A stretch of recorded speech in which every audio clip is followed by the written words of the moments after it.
Good morning student. आज हम अपने नए टॉपिक डॉट नेट फ्रेमवर्क के बारे में डिस्कस करेंगे।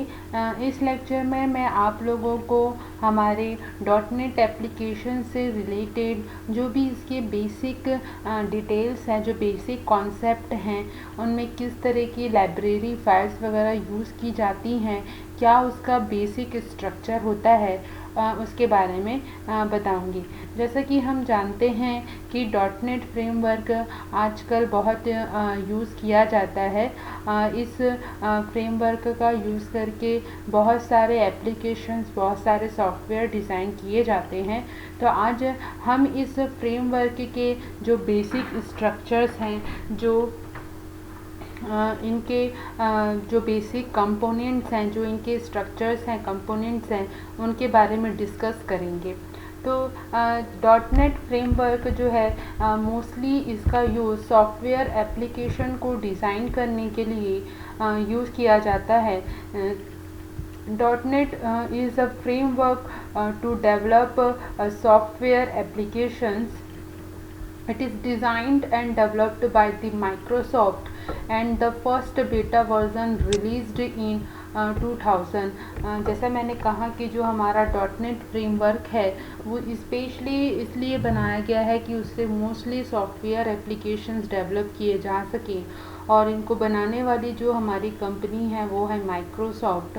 और जो इसका पहला वर्ज़न था, जिसे बीटा वर्ज़न कहा जाता है, वो 2000 में रिलीज़ किया गया था। अब ये कौन कौन से ऐसे एप्लीकेशंस हैं जिनको डिज़ाइन करने के लिए बनाया गया है? तो it is use to develop the application for the web, window, phone. More over it provide a broad range of functionalities and supports. इसके मोर देन जैसे मैंने आपको बताया कि आजकल डॉट नेट फ्रेमवर्क का यूज़ करके बहुत सारे सॉफ्टवेयर्स और बहुत सारे वेब एप्लीकेशंस डिज़ाइन किए जा रहे हैं। एप्लीकेशंस हमें वो फैसिलिटीज़ देते हैं, वो सॉफ्टवेयर एप्लीकेशंस होते हैं, वो यूटिलिटीज़ होते हैं जिनका यूज़ करके हम और भी अपने हार्डवेयर पोर्शन को इन्हेंस करते हैं। क्योंकि सॉफ्टवेयर जो है, जैसे कि हम जानते हैं कि सॉफ्टवेयर जो है वो सेट ऑफ प्रोग्राम्स होता है। तो हम इन सॉफ्टवेयर्स को, एप्लीकेशंस को किस तरीके से डिज़ाइन कर पाते हैं, क्या कौन कौन सी लैंग्वेज के बेस पर ये एप्लीकेशंस डिज़ाइन किए जाते हैं, जिनके थ्रू हम विंडोज़ और वेब और फ़ोन से रिलेटेड जितने भी सॉफ्टवेयर्स जो आजकल हम यूज़ कर रहे हैं, उनकी designing in dot net framework को यूज़ करके दी गई है, बनाई गई हैं। तो आज हम उसी फ्रेमवर्क के बारे में, डॉट नेट के बेसिक फ्रेमवर्क के बारे में जानेंगे।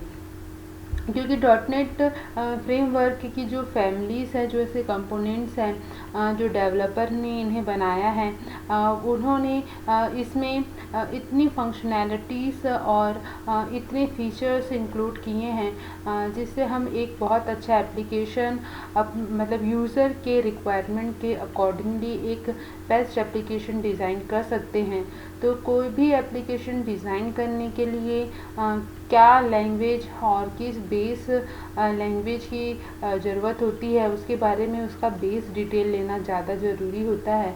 तो इस लेक्चर में हम हमारा, क्योंकि जो लैंग्वेज हमने ली है वो है डॉट नेट लैंग्वेज, तो डॉट नेट फ्रेमवर्क के बारे में बेसिक डिटेल हम पहले ले लेते हैं, और उसके बाद पर्टिकुलर किसी एक लैंग्वेज के साथ, पर्टिकुलरली किसी एक सपोर्टिंग लैंग्वेज के साथ जो कि डॉट नेट फ्रेमवर्क को सपोर्ट करती है, जो कि डॉट नेट एपीआईज़ को, जो उनके जो उनकी प्री डिफाइंड लाइब्रेरीज़ हैं, जो क्लास लाइब्रेरीज़ हैं, जिनको वो सपोर्ट करती हैं, उनके साथ हम इनको स्टडी करेंगे। क्योंकि डॉट नेट फ्रेमवर्क जो है वो बहुत सारे लैंग्वेजेस के साथ सपोर्टिंग लैंग्वेज बनकर, मतलब सपोर्टिंग फ्रेमवर्क स्ट्रक्चर बनकर हमें मोर फैसिलिटीज़ प्रोवाइड करती हैं। तो this framework contain a large number of class libraries known as the framework class libraries. तो जैसा मैंने कहा कि हमारे पास ये एक फ्रेमवर्क है। फ्रेमवर्क का यहाँ पर मतलब है कि आपको एक ऐसा एनवायरनमेंट क्रिएट करके दिया जाता है जहाँ पर आप एक ऐसा एनवायरनमेंट, एक ऐसा स्ट्रक्चर आपको क्रिएट करके दिया जाता है जिससे आप वो सारे फीचर्स जो आप अपने सॉफ्टवेयर में इंक्लूड करना चाहते हैं या अपने प्रोग्राम को डिज़ाइन करने के समय यूज़ करना चाहते हैं, वो वहीं पर रह कर क्रिएट कर सकते हैं। तो जब हम डॉटनेट फ्रेमवर्क का यूज़ करते हैं तो इसके पास नंबर ऑफ़ क्लासेस होती हैं और क्लास लाइब्रेरीज़ ये वो सपोर्टिंग फाइल्स है, वो मैन्युफैक्चर्ड फाइल्स है जो इस फ्रेमवर्क को क्रिएट करते समय बनाई गई है। यहाँ पर क्लास का मतलब है ग्रुप ऑफ फीचर्स को जब एक जगह पे रख दिया जाता है या ग्रुप ऑफ कंपोनेंट्स को जब एक जगह ग्रुप बनाकर स्टोर कर दिया जाता है तो वो लाइब्रेरीज़ बन जाती हैं। जैसे कि अगर हम लोगों ने सी लैंग्वेज देखा है तो वहाँ पर भी हमें अगर प्रिंटफ और स्कैनफ को कोई डेफिनेशन या कोई मीनिंग देनी होती है तो हमें हेडर फाइल इंक्लूड करना बहुत ज़रूरी होता है। तो उसी तरीके से यहाँ पर जो फ्रेमवर्क है वो लार्ज नंबर ऑफ वो सपोर्टिंग फाइल्स की क्लासेस को कंटेन करती हैं जिन्हें फ्रेमवर्क क्लास लाइब्रेरी कहा जाता है। शॉर्ट में इन्हें FCL कहा जाता है। और यही लाइब्रेरीज़ में वो सारे मेथड्स, वो फंक्शंस, वो ऑपरेशंस और वो सारे चीज़ें डिफाइंड होती हैं जिनका यूज़ करके हम इन स्टेटमेंट्स इनके अकॉर्डिंगली कोई एक फॉर्मेटेड स्टेटमेंट्स लिख पाते हैं। The software program written in the .NET are executed in the execution environment which is called CLR, common language run time. These are the core and essential part of the .NET framework। तो जैसे मैंने कहा कि जब हम एक कोई भी लैंग्वेज का यूज़ करते हैं तो उसके लिए हमें एक पर्टिकुलर वैसा एनवायरनमेंट चाहिए होता है जिसके बेस पर हम वहाँ पर काम कर सके उस जगह पर वर्क कर सके। इसलिए इसे फ्रेमवर्क कहा जा रहा है कि आप एक जगह पर रह के वो सारी फैसिलिटीज़, वो फीचर्स यूज़ कर लीजिए। तो जब हम कोई भी सॉफ्टवेयर प्रोग्राम जो हम .NET लाइब्रेरीज़ का यूज़ करके अगर लिख रहे हैं तो उसके लिए एक एग्जीक्यूशन एनवायरनमेंट भी चाहिए रहता है। और वो एग्जीक्यूशन एनवायरनमेंट मतलब उन कोड्स को एग्जीक्यूट, जब अगर हमने कोई रिटर्न कोड लिखा है, जो सॉफ्टवेयर कोड लिखा है, तो उन्हें कहीं ना कहीं एग्जीक्यूट करना होगा, रन करना होगा। एग्जीक्यूशन के बाद ही पता चलेगा कि हमारा कोड कितना सेटिस्फैक्ट्री है या कितना सूटेबल है हमारे उस प्रॉब्लम के लिए जिसके लिए उसे डिज़ाइन किया गया है। तो वो एग्जीक्यूशन एनवायरनमेंट हमको क्रिएट करता है जिसको हम CLR कहते हैं, जिसे फुल फॉर्म में जिसका नाम है कॉमन लैंग्वेज रन टाइम। और ये दो जो कंपोनेंट्स हैं, एक है आपका फ्रेमवर्क क्लास लाइब्रेरी और एक है आपका CLR। ये दो कॉमन कंपोनेंट होते हैं हमारे .NET फ्रेमवर्क के जो हमको ये सारे facilities, class libraries, pre defined class libraries provide करती हैं और हमें एग्जीक्यूशन एनवायरनमेंट देती है ताकि हम .NET फ्रेमवर्क पर काम कर सकें। This framework provide various services like the memory management, networking, security, memory management and the type safety. तो ये फ्रेमवर्क हमें एग्जीक्यूशन प्रोग्राम लिखने के साथ साथ इतनी सारी सर्विसेज भी प्रोवाइड करती है। मेमोरी मैनेजमेंट का कॉन्सेप्ट भी ये यूज़ करती है, नेटवर्किंग का भी यूज़ करती है, सिक्योरिटी हमें प्रोवाइड करती हैं और टाइप सेफ्टी मतलब हमारा जो डेटा टाइप है, जो सिक्योरिटी डेटा टाइप की जो सेफ्टी होती है वो भी हमें प्रोवाइड करती है। जो .NET फ्रेमवर्क है वो हमारा एक ऐसा API है, मतलब एक ऐसा एप्लीकेशन प्रोग्राम है, एक ऐसा एप्लीकेशन फ्रेमवर्क है जिसका यूज़ हम मोर देन 60 से ज़्यादा मोर देन प्रोग्रामिंग लैंग्वेज के साथ यूज़ कर सकते हैं। मतलब हम अपने डॉटनेट एपीआईज़ को, डॉटनेट फ्रेमवर्क लाइब्रेरीज़ को, इन क्लास लाइब्रेरीज़ को, एप्लीकेशन लाइब्रेरीज़ को हम बहुत सारे हमारे जो प्रोग्रामिंग कॉन्सेप्ट है उनके साथ मर्जअप करके, उनके साथ इंक्लूड करके उस प्रोग्रामिंग लैंग्वेज के कॉन्सेप्ट को और डॉटनेट फ्रेमवर्क के कॉन्सेप्ट को आपस में मर्ज करके हम और भी अपने मतलब अपने उस फ्रेमवर्क के थ्रू एक एप्लीकेशन डिज़ाइन कर सकते हैं। तो यहाँ पर हमारे पास ऐसे बहुत सारी लैंग्वेजेस अवेलेबल हैं। The dot net framework supports more than 16 programming languages such as C hash, इसे सी शार्प कहा जाता है, F hash, VB dot net, J hash, VC++, J script .NET, Java script .NET, APL, COBOL, Perl, ओल्बॉर्न, ML, Pascal, FL, Smalltalk, Python, Cobra और Ada. तो ये इतने सारे हमारे पास लैंग्वेजेस हैं जिनका यूज़ हम डॉटनेट फ्रेमवर्क के साथ करते हैं। मतलब डॉटनेट फ्रेमवर्क जो है इन लैंग्वेजेस को सपोर्ट करती है और इनके साथ बिल्डअप होकर हमें मोर फैसिलिटीज़ और मोर फंक्शनैलिटीज़ और सपोर्ट प्रोवाइड करती है कोई भी सॉफ्टवेयर एप्लीकेशन को डेवलप करने के लिए। और मोस्टली यूज़ होने वाले जो एप्लीकेशंस हैं, मतलब जनरल कॉमन एप्लीकेशंस जो हैं, जैसे VB.NET है, पाइथन है, जावा है, इन सब के बारे में तो आप लोगों ने सुना ही होगा। और हमारे पास जब डॉटनेट फ्रेमवर्क का यूज़ किया जाता है तो कुछ मेन कंपोनेंट्स एंड मॉड्यूल्स हैं, कुछ मेन फंक्शंस हैं, मॉड्यूल्स हैं जो उनके मतलब चाहिए, उनके पार्ट्स हैं, उनके जो डॉटनेट के स्ट्रक्चर को बिल्डअप करती है, खड़ा करती है। तो वो 4 कंपोनेंट जब आपस में कंबाइन होते हैं, कंपोज्ड होते हैं, तो हमें पूरे उस फ्रेम स्ट्रक्चर का, उस पूरे फ्रेमवर्क स्ट्रक्चर का की फैसिलिटीज़ मिलती है। तो following is the .NET framework stack that show the module and the component of the framework.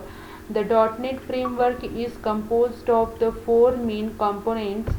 हमारा जो .NET बेसिक फ्रेमवर्क जब डिज़ाइन किया गया तो उसके जो 4 बेसिक कंपोनेंट्स थे वो थे, पहला तो आपका execution environment, common language run time जो कि हमको एग्जीक्यूशन एनवायरनमेंट प्रोवाइड करता है, फ्रेमवर्क क्लास लाइब्रेरीज़, वो सारी लाइब्रेरीज़ जिनके अकॉर्डिंगली हमें मतलब हम वो सारे डेफिनेशंस और बोलना चाहिए कि जब हम उसमें कोई भी प्रोग्राम एग्जीक्यूट कर रहे हैं, लिख रहे हैं, तो उन्हें जो प्रॉपर डेफिनेशंस हैं जो हमको यूज़ करना है कोड रिटर्न करने के लिए, तो हमें वो सारी चीज़ें फ्रेमवर्क क्लास लाइब्रेरी से मिलती हैं। देन उसके बाद है आपका कोर लैंग्वेजेस।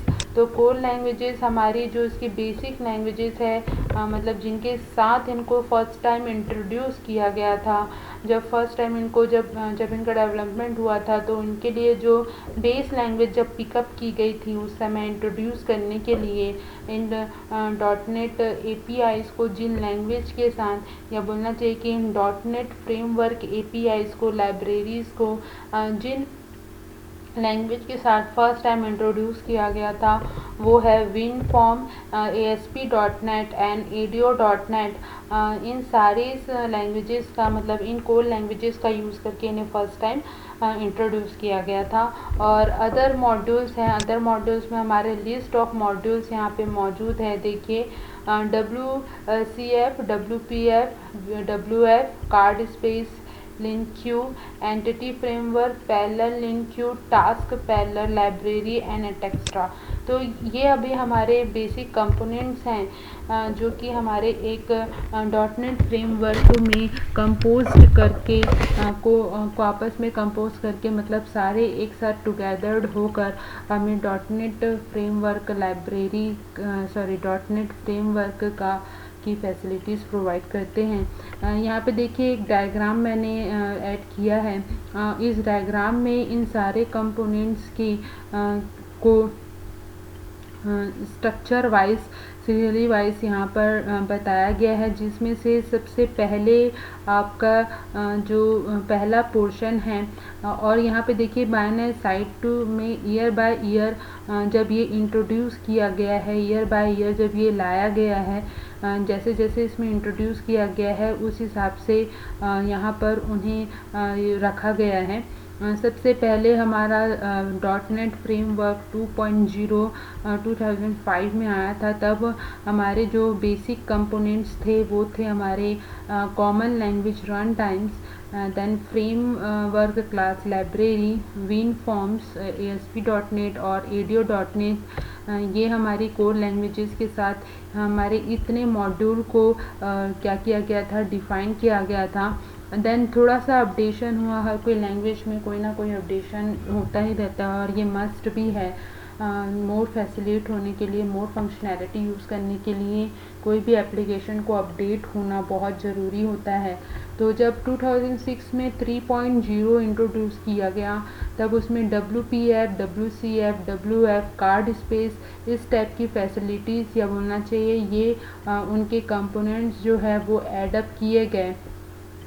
3.5 जो कि 2007 में इंट्रोड्यूस किया गया, उस समय उसमें लिंक क्यू और एंटिटी फ्रेमवर्क ऐड किया गया। वैसे ही 4.0 में जो कि 2010 में इंट्रोड्यूस किया गया, तो उसमें पैरेलल लिंक क्यू और टास्क पैरेलल लाइब्रेरी ऐड किया गया। और 4.5 2015 में .NET APIs for the support और UWP ऐप और टास्क बेस्ड एसिंक मॉडल, ये सब ऐड किया गया। अब तक हमारे पास .NET फ्रेमवर्क के बहुत सारे वर्जन्स अवेलेबल्स हैं, लेकिन हमारा स्टैंडर्ड जो वर्जन है 2.0 से स्टार्ट हुआ था, जिन्हें डिफ़ाइन किया गया था। और एक बेसिक फ्रेम स्ट्रक्चर अगर देखें तो ये हमारे .NET फ्रेमवर्क का बेसिक स्ट्रक्चर होता है। और ऐसा नहीं है कि पुरानी चीज़ें नई चीज़ें ऐड हुई हैं तो पुरानी चीज़ें गायब हो जाती हैं। इन्हीं के साथ ये line to line, year by year हमारी ये नई चीज़ें इनके साथ इंक्लूड होती गई, और इस तरीके का एक फ्रेम स्ट्रक्चर हमको .NET लाइब्रेरीज़ में मिलता है। इन सारे के बारे में जितनी भी हमने यहाँ पे स्ट्रक्चर में अभी तक हम लोगों ने ये जितने भी कंपोनेंट्स देखे हैं, जो कॉमन है, जो बेसिक कंपोनेंट्स हैं, जैसे CLR ये हमारा बेसिक कंपोनेंट है, फ्रेमवर्क, FCL और कोर लैंग्वेजेस ये सब में मौजूद है, और अदर मॉड्यूल जो हैं वो ईयर बाय ईयर इसमें एडअप किए जा रहे हैं। तो इन सारे कंपोनेंट्स के बारे में हम आगे में डिटेल में डिस्कस करेंगे। तो चलिए देखते हैं कि कॉमन लैंग्वेज रन टाइम ये हमें क्या फैसिलिटी प्रोवाइड करता है .NET फ्रेमवर्क में। तो जैसा कि मैंने आपको बताया कि जो कॉमन लैंग्वेज रन टाइम है वो हमें एग्जीक्यूशन एनवायरनमेंट प्रोवाइड करता है, जिसके थ्रू हम अपने प्रोग्राम को एग्जीक्यूट कर पाते हैं। जो रिटर्न कोड हमने लिखा है उसे हम एग्जीक्यूट कर पाते हैं। तो ये किस तरीके से, मतलब किस तरीके की फंक्शनैलिटी और कौन कौन से स्टेप्स से होकर गुजरता है, जिससे हमें एक एनवायरनमेंट मिलता है, एग्जीक्यूशन एनवायरनमेंट मिलता है, जिसके थ्रू हम अपने प्रोग्राम को एग्जीक्यूट कर पाते हैं। It is a program execution engine that loads and execute the program. तो जो आपका CLR है वो एक प्रोग्राम एग्जीक्यूशन इंजन है जो कि हमारे प्रोग्राम को लोड करता है और उसको एग्जीक्यूट करवाता है। It convert the programme into the native code. Native code का मतलब है आपके उस .NET आपने जब उसे लिखा है तो वो प्रोग्राम जो है वो आपका अदर लैंग्वेज में है, जैसे कि जिस कोर लैंग्वेज के साथ आप इसे यूज़ कर रहे हैं, चाहे वो आपका ASP.NET हो, चाहे वो आपका VB.NET हो, चाहे वो आपका जावास्क्रिप्ट हो। क्योंकि मैंने आपको पहले ही कहा कि हम जब .NET फ्रेमवर्क यूज़ करेंगे तो इन .NET फ्रेमवर्क APIs को हम एक प्रोग्रामिंग लैंग्वेज के साथ मर्ज अप एडअप करेंगे और उसके बाद हम इसे यूज़ करेंगे। तो हमारे पास बहुत सारे वर्जन्स अवेलेबल हैं हमारे पास बहुत सारी प्रोग्रामिंग लैंग्वेजेस अवेलेबल हैं, जैसे कि VB.NET। तो VB.NEट आप लोगों ने सुना होगा। VB.NEट जो है वो .NET फ्रेमवर्क को सपोर्ट करता है, और आपका जावा स्क्रिप्ट .NET भी जो है वो .NEट फ्रेमवर्क को सपोर्ट करता है। तो जब भी हम किसी लैंग्वेज के बाद, जैसे VB के बाद, VB का फुल फॉर्म होता है विजुअल बेसिक, और जे स्क्रिप्ट का फुल फॉर्म होता है जावा स्क्रिप्ट। ASP.NET, तो ASP एक अलग लैंग्वेज है। जब भी हम किसी लैंग्वेज के साथ एक्टिव सर्वर पेज बोलते हैं, ASP का full form active server page होता है। तो जब भी हम किसी लैंग्वेज के साथ, किसी कोर लैंग्वेज के बाद, जैसे VB विजुअल बेसिक हमने पढ़ा है, विजुअल बेसिक जानते हैं हम, बेसिक विजुअल बेसिक जानते हैं। तो जब हम किसी भी एक लैंग्वेज के बाद .NET अगर उसके साथ जुड़ा है, जैसे विजुअल बेसिक .NET इसके साथ जुड़ा है, तो इट मीन्स ये .NET फ्रेमवर्क को सपोर्ट कर रहा है। और जे स्क्रिप्ट .NET जुड़ा है, इट मीन्स वो .NET फ्रेमवर्क को सपोर्ट करता है। तो ये सारे सॉफ्टवेयर्स प्रोग्राम्स हैं जो हमको पहले से मतलब हमको .NET फ्रेमवर्क के साथ मिले हैं, और इनका यूज़ करके हमें एक सॉफ्टवेयर एप्लीकेशन अपने यूज़र के, अपने यूज़ के अकॉर्डिंग, अपने नीड के अकॉर्डिंग हमको डेवलप करना है। तो जब भी हम कोई प्रोग्राम लिखते हैं, इस लाइन का मतलब मैं आपको समझा रही हूँ, it convert the programme into the native code. तो जब भी हम कोई प्रोग्राम लिखते हैं तो वो पर्टिकुलर किसी न किसी लैंग्वेज पर बेस्ड होता है। तो जब हम उसे लिखते हैं तो वो एक लैंग्वेज से हो के जब इस .NET फ्रेमवर्क के एग्जीक्यूशन लाइब्रेरी के साथ जा रहा है, तो वो उस नेटिव कोड में, उस पर्टिकुलर कोड में कन्वर्ट हो रहा है। It act as the interface between the framework and the operating system, जिसके कारण वो हमारे ऑपरेटिंग सिस्टम और उस फ्रेमवर्क के बीच में एक इंटरफेस का काम करता है। तो मैंने जैसे कहा कि अगर हम VB में प्रोग्राम है तो VB की फैसिलिटीज़ तो यूज़ कर ही रहे हैं, साथ साथ .NET की भी फैसिलिटी यूज़ कर रहे हैं। और ऑपरेटिंग सिस्टम को इस प्रोग्राम को एग्जीक्यूट करना है, तो वो जो हमारा जो ये एग्जीक्यूशन एनवायरनमेंट है, जो हमारा CLR है, common language run time environment जो है, उसे उस पर्टिकुलर नेटिव कोड में या बोल सकते हैं मशीन कोड में कन्वर्ट करेगा, जिसके कारण जो ये है वो हमारे फ्रेमवर्क लाइब्रेरीज और हमारे ऑपरेटिंग सिस्टम के बीच में एक पाथ और एक इंटरफेस क्रिएट करेगा। It does exception handling, memory management, garbage collection. Moreover, it provides the security, type safety, interoperability and probability। इतनी सारी फैसिलिटीज़ हमको, पोर्टेबिलिटी, इतनी सारी फैसिलिटी ये हमको प्रोवाइड करता है। ये एक्सेप्शन हैंडलिंग मतलब एरर चेकिंग का काम भी करता है। मान लीजिए कोई एरर कंटेन करता है तो वो भी ये काम करेगा। मेमोरी मैनेजमेंट, हमारा हम प्रोग्राम एग्जीक्यूशन कर रहे हैं, कोई ना कोई प्रोग्राम लिख रहे हैं, तो हम सॉफ्टवेयर एप्लीकेशन डिज़ाइन करना चाह रहे हैं, तो वहाँ मेमोरी का कॉन्सेप्ट तो आएगा ही आएगा। तो मेमोरी जब एक प्रोग्राम एग्जीक्यूशन हो रहा है तो उस समय जो मेमोरी एक्सेस की जा रही है, तो उससे रिलेटेड जो भी मैनेजमेंट वैल्यूज़ हैं उनको भी ये हैंडल करता है, उनको भी ये यूज़ करता है, तो मेमोरी को मैनेज करता है। गार्बेज कलेक्शन, मतलब गार्बेज कलेक्शन, मान लीजिए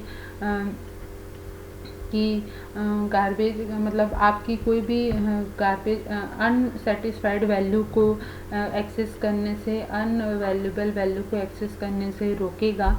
moreover it provide the security and type safety, security भी प्रोवाइड करता है, डाटा सिक्योरिटी प्रोवाइड करता है, आपकी टाइप सिक्योरिटी प्रोवाइड करता है, इंटर ऑपरेबिलिटी बढ़ाता है और पोर्टेबल होता है। पोर्टेबिलिटी बताता है, मतलब कितना पोर्टेबल है ना। ये आपको ये बताता है कि हमारा ये जो लैंग्वेज है वो पोर्टेबल है। इट मीन्स किसी भी मशीन पर ईज़िली जो है ये एग्जीक्यूट हो जाएगा। मशीन डिपेंडेंट नहीं है, मशीन इंडिपेंडेंट है। पोर्टेबिलिटी जो है वो यही बताती है कि ये कोड जो है वो मशीन इंडिपेंडेंट है, मशीन डिपेंडेंट नहीं है।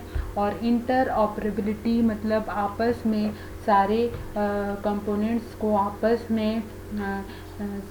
में मर्ज करके आपस में सबके साथ आपस में इंटरफेस बनाकर सबके साथ आपस में इंटरफेस बनाकर उन्हें ऑपरेट करना, ताकि कोई भी कंपोनेंट एग्जीक्यूशन करना बंद ना करे, उसे इंटर ऑपरेबिलिटी कहा जाता है। और ये हमारा कॉमन लैंग्वेज रन टाइम का एक बेसिक फ्रेम स्ट्रक्चर है। मतलब जब हमारा CLR काम करता है, जब हमारा CLR ऑपरेट होता है, तो उसके अंदर इतनी सारे कंपोनेंट्स होते हैं जो कि हमें एक ऐसा एनवायरनमेंट क्रिएट करके देते हैं जिसके कारण हम अपने कोड को एग्जीक्यूट कर पाते हैं। तो क्लास लोडर है, इट मीन्स हमारे प्रोग्राम को लोड करेगा, जो भी क्लासेस हमने यूज़ की हैं, जो भी लाइब्रेरीज हमने यूज़ की हैं उनको लोड करेगा। नेटिव कोड कंपाइलर है हमारे पास, कोड मैनेजर है हमारे पास, गार्बेज कलेक्टर है, जो कि गार्बेज कलेक्शन का मैंने आपको यहाँ बताया कि गार्बेज कलेक्शन मतलब कि कोई अनयूजेबल वैल्यूज़ को नहीं एक्सेस करने में हमारी मदद करेगा। सिक्योरिटी इंजन है, डिबग इंजन है, एक्सेप्शन मैनेजर है, टाइप चेकर है। सिक्योरिटी इंजन सिक्योरिटी आपके मतलब आपके दूसरे अनएक्सपेक्टेड तरीक़ों से उसे यूज़ होने में बचाएगा।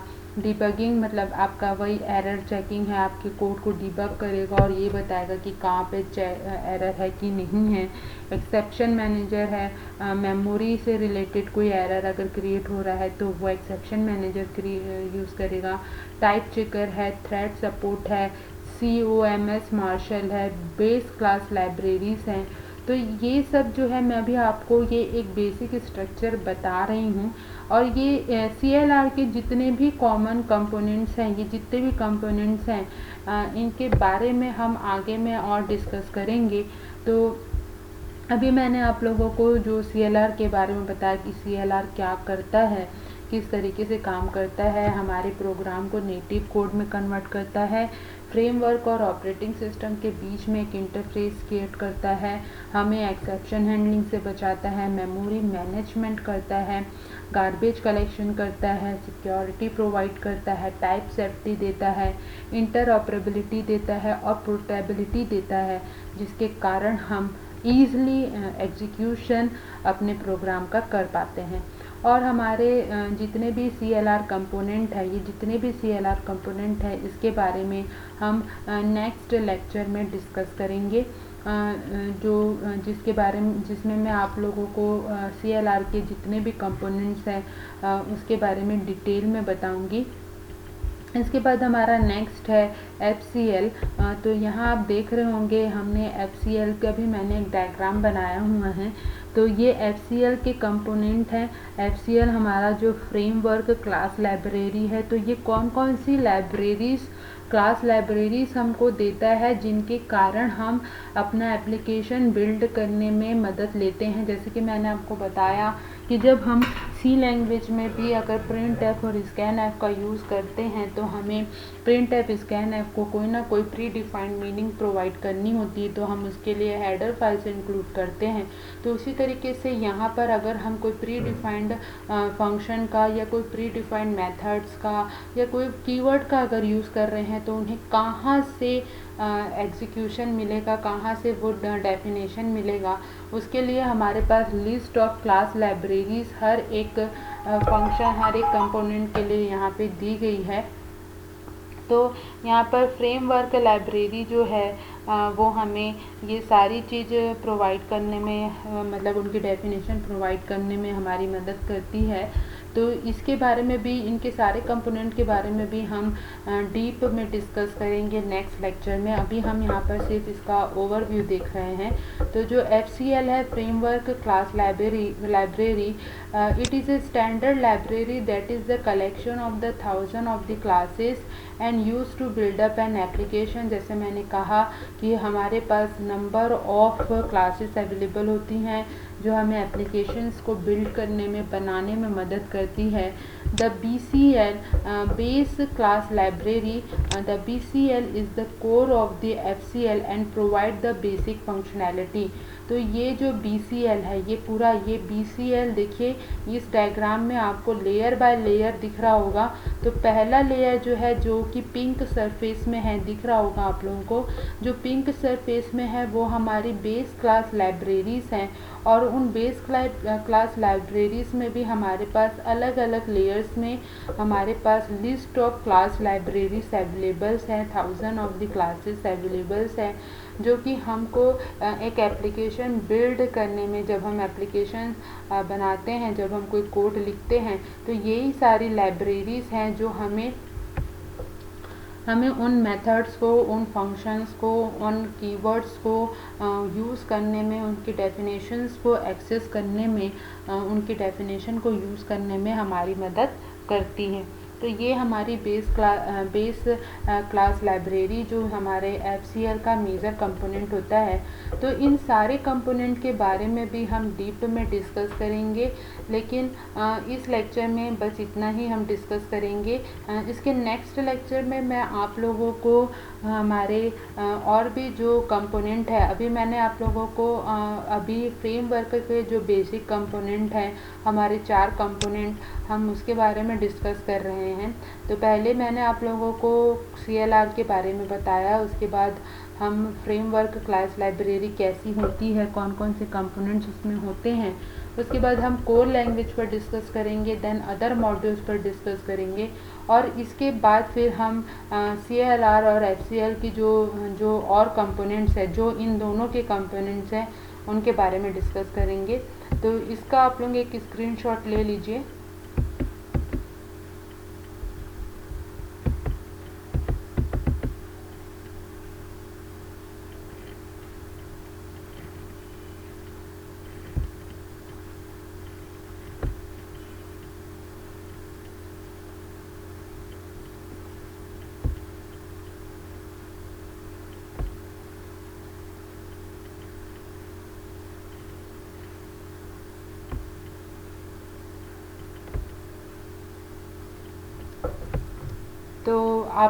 तो मैं आशा करती हूँ कि आप लोगों को समझ में आ रहा होगा, और मेरे बीच में बोलते बोलते थोड़ा सा लैंग्वेज की प्रॉब्लम हो जाती है, तो उसके लिए आप उसे इग्नोर करिएगा। और आपको अगर कोई भी प्रॉब्लम होती है तो आप मुझसे कमेंट सेक्शन में पूछ सकते हैं। और थैंक यू फॉर मेरे वीडियोस को देखने के लिए और उन्हें लाइक करने के लिए। मैं इसी तरह आप लोगों के लिए और भी अच्छे अच्छे वीडियोस बनाते रहूँगी। Okay, thank you.